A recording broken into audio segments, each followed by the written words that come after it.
We don't have water cooler TV anymore. It's not like the last episode of MASH where like every toilet in America flushed during the commercial because I got too like we don't have those moments.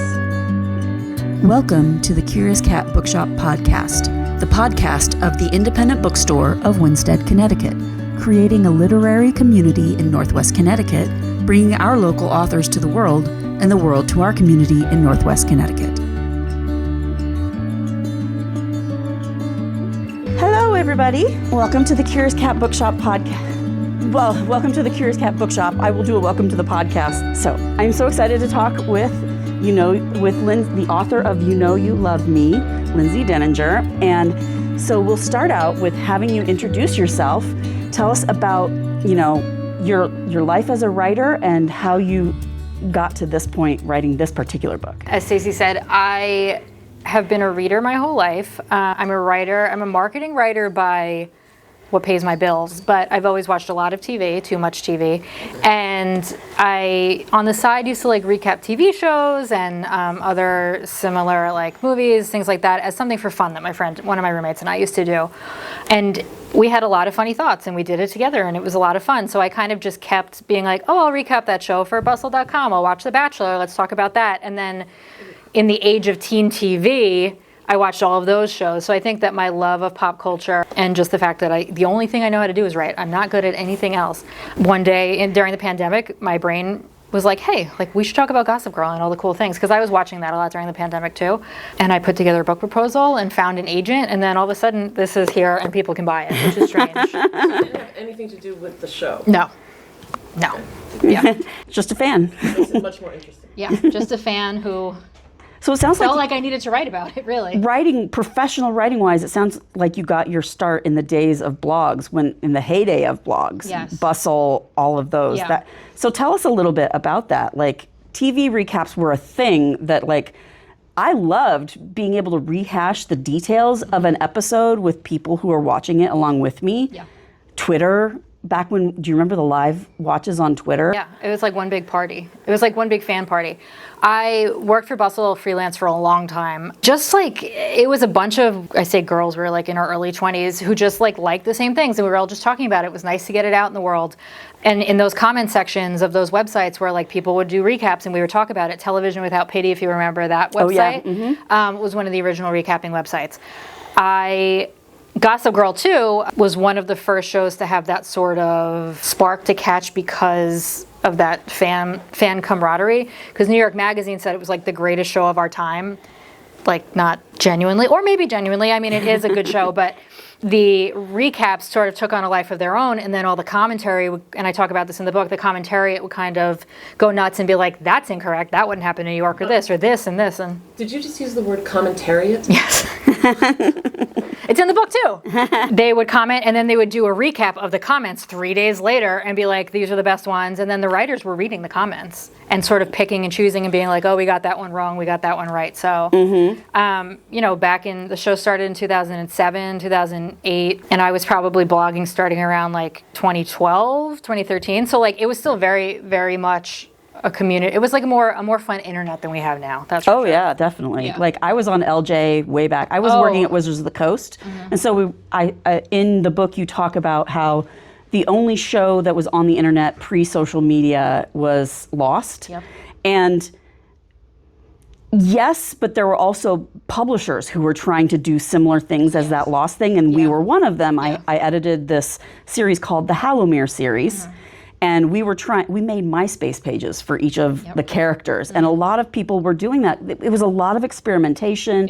It was the first opportunity in pop culture to connect directly with fans of any sort for any pop culture. So that leads me to what I want to start with is what brought you to wanting to talk about this show in particular? Because in this era, there were so many interesting shows happening. What makes you feel like this is one that had that deep of an impact on the pop culture that you want to talk about this show? Yeah, so it was partly, this is one I had to pick because it was the one that was left and also the one that seemed to have the most technology attached to it. So my original book proposal during the pandemic was about One Tree Hill OC, Gossip Girl, and Dawson's Creek, to talk about how those books did what they did for TV and teen TV. So it was like more of an anthology. Thea Glassman, like, I don't know, a year after I wrote that, published Freaks, Gleeks, and Dawson's Creek, which is the exact same thing. And I know Thea, and I've been like, you stole my idea. So, and this was also the time when during the pandemic, when we were all at home, and all those celebrities were also at home, and they were doing these podcasts. Oh, they were doing all giving those away the milk for free. Yeah, and all the reunions. Exactly. My agent at the time was like, yeah, nobody's, like, we tried to sell it, and we shopped it around a lot, and my agent at the time was like, yeah, nobody's going to buy this because they're just listening to the podcast. And I was like, cool. Great. So then I gave it up for a little bit. And then I refined it because watching like Euphoria and Pretty Little Liars and all these kinds of teen shows, again, Gossip Girl was like the only one who used the internet in the way that all the other ones did. There was an oral history of the OC that came out. I think Alan Sepinwall from Rolling Stone wrote that. And that was licensed by Josh Schwartz and Stephanie Savage. Like, they had a part in that. So then it kind of ended up being like, this is the one that actually has legs. And then when the reboot came out, it just like felt natural. And now it'll be 20 years next year. Wait, reboot of this one? Yes. I completely missed that. It was like, let's say, Josh Safran, who was like the executive producer season 3 and on. So the seasons that were not as good. Sorry. Redid the show in like 2020, 21 for HBO Max. But like and I talk about this in the book too, but it didn't have like the same chutzpah. It didn't have the same vibes. It's like a completely different world than it was in 2007. And people have less tolerance for the kind of like people getting away with bad things than they did in 2007. Or at least like the way it looked, it was too dark. It didn't work. The vibes weren't there. Mm-hmm. And let's think about like, this came out in 2007. So we have a full good 15 years of teen TV that was Gossip Girl's predecessor. Yeah. You talk about Buffy, you talk about watching 90210. Yeah. Personal feelings, is Gossip Girl a better show than 90210? Or is it just, taking that to the next step? I think you have to pick seasons too, because you can't say that the pilot episode of Gossip Girl is a perfect episode of television. The pilot episode of The OC is a perfect episode. I don't know. I think you can like cherry pick the good ones when the writing was good and it was like on. I think that this is better and also just more prescient as to like where we are now. Because I feel like 90210 was remade, but again, like it wasn't the same. There's just something about when you're making that show in the zeitgeist of teen culture. Yeah. And teen culture is really fascinating to, like, there are people who study teen culture with books and movies and TV and all that kind of stuff. And teen culture was very specific to Gossip Girl's time. Like, Lauren Miracle came out with all those texting books about the same time, and she remade them for now, like with new like dialogue and stuff that doesn't have like the millennial speak. Yeah. I don't think that it quite has the same zing because it's just of its time and place. Yeah, and I also think that like I'm 38, so I'm like my generation or how old I am is like the last chopper at a nom in some ways of like living in the world that was pre-internet and post-internet. Like to go on the internet when I was a kid was like to go on the computer that was downstairs in the computer room and then leave it. Like I don't have my phone on me, but now the computer room is in my pocket and it's always, and like people who are maybe Gen Z, people who are considerably younger than me, like they've always had that and they've always just interacted on their phones and stuff. So it's not like they're in real life. So I think that, and that's kind of where the reboot went wrong, is that everything was like happening on the phone. So it's like, this is actually not fun to watch. It's just people texting and being mean to each other on Instagram.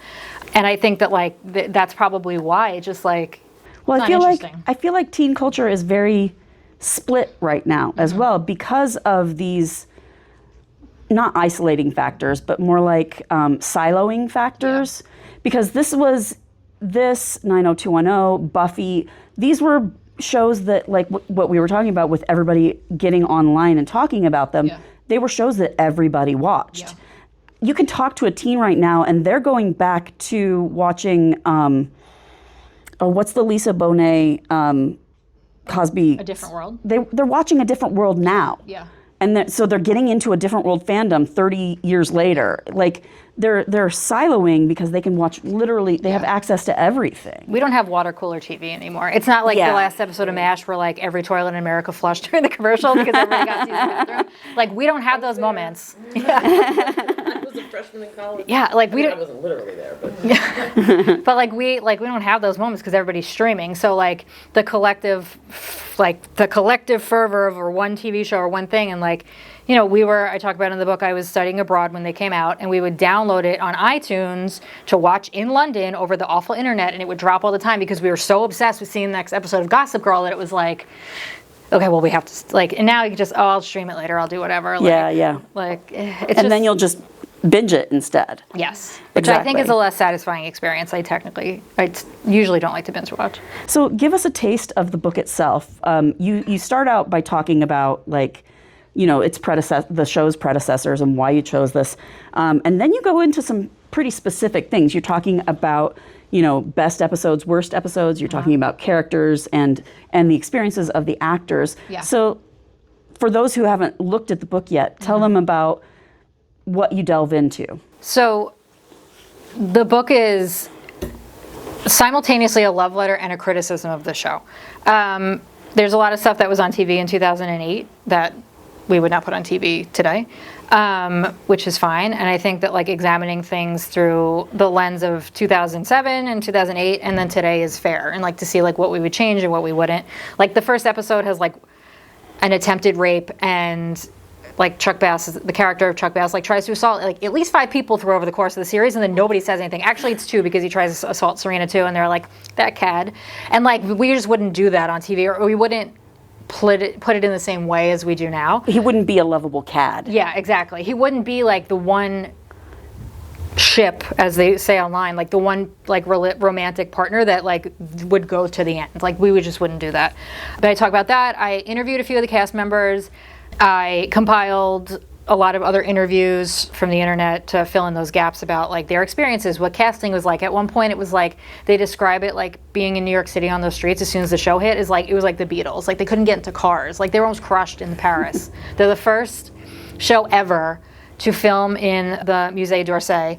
The only show, like it was never, the city of Paris let them film. And then we talk about, I mean, I throw in these fun asides like best episode, why the pilot's the best, whatever, but really just like a look at why the show matters, why it was so prescient, how it used social media, and why people are still watching it, basically. Mm-hmm.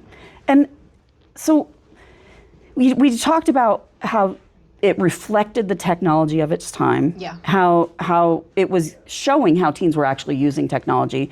But let's talk about the reverse. How did the show itself affect how teens were acting, or the general pop culture? What effect did it have on what teens were doing? Yeah, I think you can say it had an immediate effect on fashion and an immediate effect on music. Josh Schwartz and Stephanie Savage, who are the executive producers of this show, are very good at doing that, and they did it really well with the OC. Music specifically, Stephanie Patsavis is the music producer from here. She did all the Twilight movies. She did the OC. She does basically any show that you're like, oh damn, I love that song. She's behind it, her company. So I talk about this a little bit of like how they approach the music of the city of New York City to sound different than the music that they used on the OC.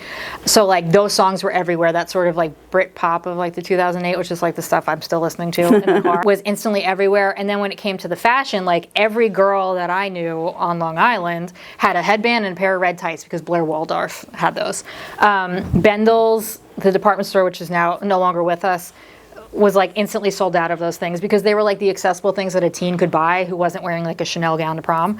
Those are 2 like immediate examples that were there because they were, you know, it's easy to recreate. I could feel like Blair Waldorf because I have a headband. Mm-hmm. I can feel like Serena because I have tall suede boots. It's like kind of the same thing we're seeing now with like the Love Story JFK Carolyn Bessette show that's on FX, and like those headbands that Carolyn wore from, I can't think of the store, C.O. Bigelow in the West Village, like she wore a tortoise headband, and now everybody else, they've been sold out for weeks because of that. It's just like a little bit of like having that flavor. Yeah. Well, and going back to the music, this show, The OC, Dawson's Creek, a whole bunch of shows like that specifically went out of their way to discover new musicians that then took off on the charts with teens and adults. Yeah. But like, speaking of, you know, kind of a monoculture kind of a thing, I don't know that there's any one show that does that with music now either. And music's different now too because everybody's discovering it on TikTok and Instagram. It's snippets, it's singles. It's like unless you have that one single that like rockets you into the stratosphere. Unless you're Jesse, what's his name? The political guitarist. Oh, that guy, yeah. You know who I'm talking I know, about. I've seen his face, but even on, but that's the TikTok. thing. But that's the thing too, is that like, oh yeah, that guy, and I scroll because I've seen his face before. But like the first time I ever saw Lady Gaga on TV was on Gossip Girl, and the first time I saw Death Cab for Cutie on TV was on the OC. Like certain moments, we don't have those. I mean, Buffy had the Cranberries. Just in their cafe. Yeah. Gossip Girl had Sonic Youth. I mean, Gilmore Girls had Sonic Youth on it. It was like, what? Like, what is this? And we just don't, it just doesn't act the same. Because everybody's attention is not focused in one place. It's focused in a million places. It's the same with books, too. Like, you don't have a Da Vinci Code that sells 40 billion copies anymore. You have 40 books that sell 1 billion copies. And you just have to find your niches. Exactly. You also delve into topics like body image and diversity and equity and inclusion. I mean, I wouldn't say that this show reflected real New York City, other than a certain very specific class of New York City. Yeah. Talk a little bit about that. Yeah, I talked to the actress who played Izzy, who was one of like Blair's minions, who is the only black person on the show till, I'm trying to think, season 4 maybe. And she kind of spoke about that, like obviously, like, the Upper East Side is very white, very rich, very specific genre. I mean, very specific place, and that's what it is. But she kind of spoke about, too, like, when she was cast for the show, she was a model, and she was kind of used to that sort of tokenism, like, we have one black girl, we're good. And when she got on the show, she kind of was like, we get it.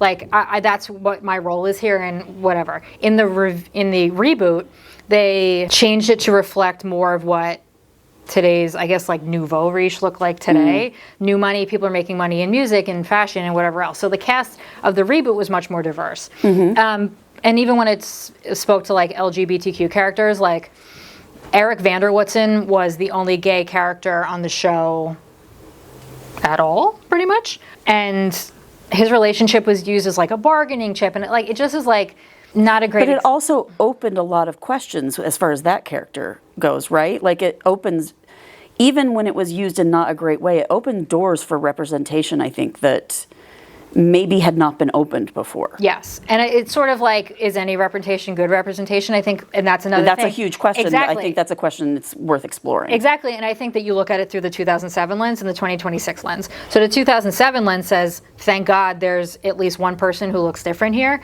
and then the 2026 lens is like... Yeah, but what is that doing with that character? Yeah, exactly, because like we hear this from people in the LGBT community is that like not every gay story is like a heart-wrenching, awful kind of thing. Like people, like they have normal gay people have normal relationships, and like they get married, they have kids, whatever. Like it's just like a straight person. It doesn't, it's not that different. But Eric like had to go through some of his turmoil, and it's like, okay, there is a gay character on the show, great, but like to what end, I guess, kind of.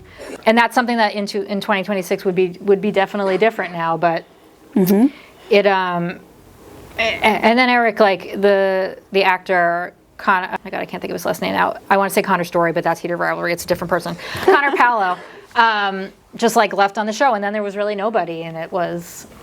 And they didn't feel like exploring it any further because they had their token. Yeah, there was like one threesome in season like 5 with Hilary Duff and Dan and Vanessa, and it was like marketed as one of those like tune in next week, and it was so weird. I mean, we're also talking it's like 8 p.m. on a Wednesday. Like, what are we going to show that's like? I guess it was sexy for the time, but 2009, it was like them like closed mouth kissing. But so I know a couple of you at least have some questions for Lindsay as well. So we can open up to questions from the audience as well, but we are recording for the podcast, so we're going to pass the mic around while we do it. Does anybody have any questions or their own experiences to compare about Gossip Girl? Or you just tell me how good the book is. That's really good. Did you have a question? I think you might have a question about Jeopardy, right? I think we talked about that before. Lindsay, right? That I did not mention, but yeah. It's in the blurb on the back. It is on the blurb. It has to be in the blurb, but. Did you? Oh, sorry. I was struck by your use of the word commentariat earlier. Could you unpack that a little bit for us? And does it have relevance to today on social media, where I am aware of sort of a misinformation ecosystem in one particular part of social media, but does that apply more broadly? 100%. That actually, before you dive in, because that, I skipped a question. I knew I was going to come back to it and I forgot about it. Gossip Girl started right about the same time as social media. Yes. And then it went on, 7 seasons or so? 6, yeah. So it was fully in the dawn of social media, and I'd love to hear you talk about that as well. Yeah, it was the first show to be so prescient as to like where we are now, like Big Brother's watching, and it's not even just like cameras and whatever else, but like we have, and that's when we were talking kind of about Gen Z, like they stay home, you're texting, and you're not really interacting, like they're afraid of being perceived and being videotaped because of that. And the Gossip Girl is the same thing, because it was like, oh, there was always somebody there watching, waiting to take your picture and to screw you over and to send a picture, and like everybody's gonna know your business, and like the stuff that was like the secrets that were told on the show. And it's the same thing with social media now. Like people are afraid that like they're gonna get caught out if they say something. Like it's very, I wouldn't say digestible soundbite, but it's not. It's a soundbite. There's no context. There's no contextual information in any of these things. So I think it kind of was like, oh, this is where we are now, and this is where it can go. And even the author of the books, Cecily von Zeisgar, like kind of even guessed it before that, because the books were a few years before that, but it kind of knew where we were going in a weird way. Well, and the Gossip Girl books came out when I was first starting in children's literature. I was editing YA and middle grade fantasy, so I wasn't getting as much into that. But Gossip Girl was published by a packager, which, if you guys don't know, a packager owns the copyright of the books, and they often ask writers to pitch stories to them for the series, or they might get one writer like Cecily who writes the whole thing, and then at a certain point they might get ghost writers if that writer wants to drop out, so that they can continue what's called an IP, the intellectual property, and then they develop it into TV shows and that kind of thing. And the thing that struck me a lot about the books in the early days of the books and the shows is that was the heyday of blogging as well. And I feel like the books both reflected, and the show both reflected and influenced blog culture among high schoolers as well. Did you get into any of that? Like the Gossip Girl, the concept of Gossip Girl was an anonymous blog, anonymous gossip blog along the lines of, what is it, page A something? Page 6, only just about their social circle. I think it was that specific private school, is that right? Gossip Girl was like, there are two schools, the boys' school and the girls' school. Oh, yeah. So during that, I'm wondering if in your research you ran into like any discussion of how the show and the books interacted with blog culture as a predecessor to social media in that way. Yeah, not specifically into blog culture. It was more like the internet commentary, that kind of thing, because like the Daily Intel New York Magazine blogs were the thing that launched. The show got launched into the stratosphere because of two things. One, because of that, because like everybody wanted to read the comments and be involved in it. But the other thing was like that the writer's strike happened and they didn't have anything at all to show on TV, so they just kept showing old episodes of Gossip Girl. So it was like those two things hand in hand that like launched it. And then, you know, being able to find that, like I said before, the tights at Bendel's, this kind of thing. Blog culture, not specifically. I did talk a little bit about Tumblr culture, because that was like, I mean, the Tumblr girlies are still in effect right now. I'm still like a recovering Tumblr girly. And even the live journals and that kind of thing. And post secrets was a thing for a while when you posted your anonymous thing. So like, I guess there was always that sort of spill, like we've always had blind items. We've always had that kind of stuff. And this was really the only thing to put it online. Yeah, and it was the first thing to really like emphasize how much faster that news could travel. On the internet versus in print. Oh, you do have one more question. Okay. Have at it. I'm not sure. Answered the first one. Yeah, what's Right. the first question? Right. Yeah, I guess I half answered it because we got derailed. Yes, I think that it was about the commentariat. Yeah, it definitely, like, the internet in 2008 was fun, and like when we were talking about Twitter before, and we were just chatting and like commenting or whatever, and then when it became monetized and the bots started coming in or whatever, like entertainment media is like that now too. If you guys are familiar at all with Blake Lively and Justin Baldoni's like lawsuit that they have going on, she says allegedly is the caveat with all this because I'm not going to get sued for her. Blake Lively, he allegedly sexually harassed her on set. She allegedly blew up his movie, whatever. But it has been proven that there was a legitimate bot-directed smear campaign against Blake Lively when all of these things were first coming out to make people doubt her. It came out in all these paperwork from their crisis PR people. If you remember last week or the week before, Chappell Roan got in trouble for allegedly her security person yelled at some Brazilian I don't watch soccer.